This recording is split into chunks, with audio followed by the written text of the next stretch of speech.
ഇന്നത്തെ നമ്മുടെ റെസിപ്പി കുറഞ്ഞ സമയം കൊണ്ട് വളരെ എളുപ്പത്തിൽ തയ്യാറാക്കിയെടുക്കാൻ പറ്റുന്നൊരു കൊറിയൻ പാൻകേക്കിൻ്റെ റെസിപ്പിയാണ്. കുട്ടികൾക്കും മുതിർന്നവർക്കും ഒരുപോലെ ഇഷ്ടപ്പെടുന്ന ഈ ഒരു റെസിപ്പി നമുക്ക് എങ്ങനെയാണ് തയ്യാറാക്കുന്നതെന്ന് ഒന്ന് കണ്ടു നോക്കാം.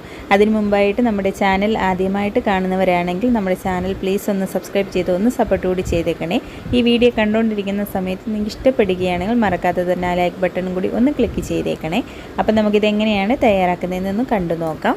തയ്യാറാക്കാനായിട്ട് മിക്സിയുടെ വലിയ ജാർ എടുക്കുക. അതിലേക്ക് ഒരു 2 മുട്ടയൊന്ന് ചേർത്ത് കൊടുക്കാം. ഇതിലേക്ക് 1 ടേബിൾ സ്പൂൺ അളവിൽ പഞ്ചസാര ചേർത്ത് കൊടുക്കാം. 1 ടേബിൾ സ്പൂൺ മുതൽ 1.5 ടേബിൾ സ്പൂൺ വരെ പഞ്ചസാര ചേർത്ത് കൊടുക്കാവേ. അതിൻ്റെ കൂടെ തന്നെ 1/2 ടീസ്പൂൺ അളവിൽ വാനില എസൻസ് കൂടി ചേർത്ത് കൊടുക്കാം. ഒരു 1/4 ടീസ്പൂൺ അളവിൽ ഉപ്പ് കൂടി ഇതിലേക്ക് ചേർത്ത് കൊടുക്കാം. ഇനി ഇതിലേക്ക് വേണ്ടുന്നത് മൈദയാണ്. 250 ml കപ്പിന് 1 കപ്പ് മൈദയാണ് ചേർത്ത് കൊടുത്തിട്ടുള്ളത്. ഇതിന് കൂടെ തന്നെ 1 കപ്പ് പാല് ചേർത്ത് കൊടുക്കാം. പാലിപ്പോൾ തിളപ്പിച്ചെടുത്തിട്ടുള്ള പാലൊന്നും അല്ല, തണുത്ത പാല് തന്നെയാണ് ചേർത്ത് കൊടുത്തിട്ടുള്ളത്. ഇനി നല്ലൊരു കളറിനായിട്ട് ഞാനിവിടെ 1/4 ടീസ്പൂൺ അളവിൽ മഞ്ഞൾപ്പൊടിയാണ് ചേർത്ത് കൊടുക്കുന്നത്. ഇപ്പോൾ നിങ്ങൾക്ക് മഞ്ഞൾപ്പൊടിക്ക് പകരം യെല്ലോ ഫുഡ് കളർ ഉണ്ടെങ്കിൽ അതും ചേർത്ത് കൊടുക്കാവേ. ഇനി ഇതെല്ലാം കൂടി നന്നായിട്ടൊന്ന് അരച്ചെടുക്കാം. അരച്ചെടുത്തത് മുഴുവനായും ഒരു ബൗളിലേക്കൊന്ന് ഒഴിച്ചു കൊടുക്കുന്നുണ്ട്. ഈ ഒരു പരുവത്തിന് വേണം നമ്മുടെ ബാറ്റർ റെഡിയാക്കി എടുക്കാനായിട്ട്. നിങ്ങൾക്കിത് അരച്ചെടുക്കുന്ന സമയത്ത് കുറച്ച് കട്ടിയായിട്ടൊക്കെ തോന്നുകയാണെന്നുണ്ടെങ്കിൽ 1-2 ടേബിൾ സ്പൂൺ അളവിൽ വെള്ളം കൂടി ചേർത്തിട്ട് ഈ ഒരു പരുവത്തിലൊന്ന് അരച്ചെടുത്താൽ മതി. ഇനി ഇത് റെസ്റ്റ് ചെയ്യാൻ വെക്കേണ്ട ആവശ്യമില്ല. ഒരു പാൻ ഒന്ന് ലോ ഫ്ലെയിമിൽ വെച്ചിട്ടൊന്ന് ചൂടാക്കിയിട്ട് എടുക്കുക. ഇതിലേക്ക് ഇനി ഒരു തവി ബാറ്റർ ഇതുപോലെ ഒന്ന് ഒഴിച്ചു കൊടുക്കാം. എന്നിട്ട് ഇതുപോലൊന്ന് ചുറ്റിച്ചെടുക്കാം. തവി കൊണ്ടൊന്ന് പരത്തിയെടുക്കല്ലേ, ഇതുപോലൊന്ന് ചുറ്റിച്ചെടുത്താൽ മതി. 3-4 സെക്കൻഡ് കൊണ്ട് തന്നെ നമുക്കിത് റെഡിയായി കിട്ടുവേ. ഇതിപ്പോൾ ഒരു സൈഡൊന്ന് റെഡിയായി കിട്ടിയിട്ടുണ്ട്. ഇതിനി ഒന്ന് തിരിച്ചിട്ട് കൊടുക്കാം. തിരിച്ചിടാൻ നമുക്കിത് വളരെ സിമ്പിളാണ്. സൈഡൊക്കെ ഇതുപോലെ ചെറുതായിട്ടൊന്ന് വിടിയിച്ചെടുത്താൽ മതി. എന്നിട്ട് ഇതൊന്ന് തിരിച്ചിട്ട് കൊടുക്കാം. തിരിച്ചിട്ട ശേഷം മറ്റേ സൈഡ് കൂടി ഒരു 2-3 സെക്കൻഡ് ഒന്ന് വേവിച്ചിട്ടെടുക്കാം. ഇതിപ്പോൾ ഇവിടെ റെഡി ആയിട്ടുണ്ട്. ബാക്കിയും കൂടി ഇതുപോലെ ഒന്ന് ചുട്ടെടുക്കാം. ഇതിപ്പോൾ ഞാനെല്ലാം ഒന്ന് ചുട്ടെടുത്തിട്ടുണ്ട്. കാണുമ്പോൾ തന്നെ നിങ്ങൾക്കറിയാം എത്രത്തോളം ഇത് സോഫ്റ്റായിട്ടാണ് നമുക്ക് കിട്ടുന്നതെന്ന്. അതിനി ഒരു സൈഡിലേക്കൊന്ന് മാറ്റി വെച്ചതിന് ശേഷം നമുക്കിനി ഇതിലേക്ക് ഇതുപോലെ കുറച്ച് മാമ്പഴം ഒന്ന് വേണേ. മാങ്ങ എടുക്കുമ്പോൾ ഒട്ടും പുളിയില്ലാത്ത നന്നായിട്ട് പഴുത്ത നല്ല മധുരമുള്ള മാമ്പഴം വേണേ എടുക്കാനായിട്ട്. പിന്നീട് നമുക്കിതിലേക്ക് കുറച്ച് വിപ്പിംഗ് ക്രീം വേണേ. അത് ഞാൻ നന്നായിട്ടൊന്ന് ബീറ്റ് ചെയ്തെടുത്തിട്ടുള്ളതാണ്.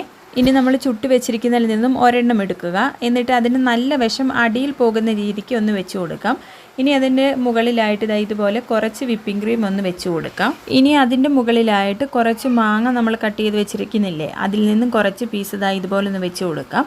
ഇപ്പോൾ നിങ്ങൾക്ക് മാങ്ങ ഇതുപോലെ ചെറുതായിട്ട് കട്ട് ചെയ്ത് വെക്കണ്ട എന്നുണ്ടെങ്കിൽ നീളത്തിൽ കട്ട് ചെയ്തായാലും വെച്ച് കൊടുക്കാവേ. ഇനി ആ മാങ്ങ വെച്ചതിന് ശേഷം അതിൻ്റെ മുകളിലായിട്ടും കുറച്ച് വിപ്പിംഗ് ക്രീം ഇതുപോലെ ഒന്ന് വെച്ച് കൊടുക്കാം. ഇനി ഇതുപോലെ ഈ 2 സൈഡും ഇതുപോലെ ഒന്ന് ഫോൾഡ് ചെയ്തെടുക്കാം. 2 സൈഡും ഒന്ന് ഫോൾഡ് ചെയ്തെടുത്തതിന് ശേഷം ഇതുപോലൊന്ന് ഒട്ടും ക്രീം ഒന്നും പുറത്ത് പോകാത്ത രീതിക്ക് നന്നായിട്ട് ഇതുപോലൊന്ന് ചുരുട്ടിയെടുക്കാം. ചുരുട്ടിയെടുക്കുന്ന സമയത്ത് ഇത് പൊട്ടിപ്പോകാതെ നോക്കണേ. കാരണം ഇത് നല്ല സോഫ്റ്റായിട്ടാണ് ഇരിക്കുന്നത്. നമ്മൾ മുട്ടയും മൈദയൊക്കെ ചേർത്തുകൊണ്ട് തന്നെ നല്ല സോഫ്റ്റായിട്ടാണ് കിട്ടിയിട്ടുള്ളത്.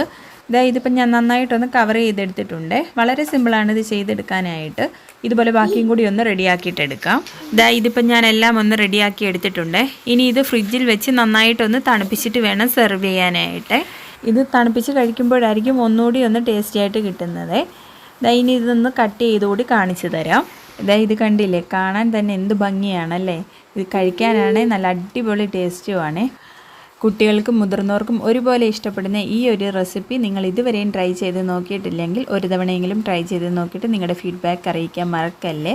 അതുപോലെ നമ്മുടെ ഈ വീഡിയോ ഇഷ്ടമായിട്ടുണ്ടെങ്കിൽ ലൈക്ക് ചെയ്യാനും കൂടെ നിങ്ങളുടെ ഫ്രണ്ട്സിനും ഫാമിലിക്കും ഒക്കെ ഷെയർ ചെയ്ത് കൊടുക്കാനും മറക്കല്ലേ. നമ്മുടെ ഈ ചാനൽ ഇതുവരെ സബ്സ്ക്രൈബ് ചെയ്യാത്തവരാണെങ്കിൽ പ്ലീസ് ഒന്ന് സബ്സ്ക്രൈബ് ചെയ്ത് ഒന്ന് സപ്പോർട്ട് ചെയ്യുക. നല്ലൊരു റെസിപ്പിയുമായി നമുക്ക് വീണ്ടും കാണാം. താങ്ക്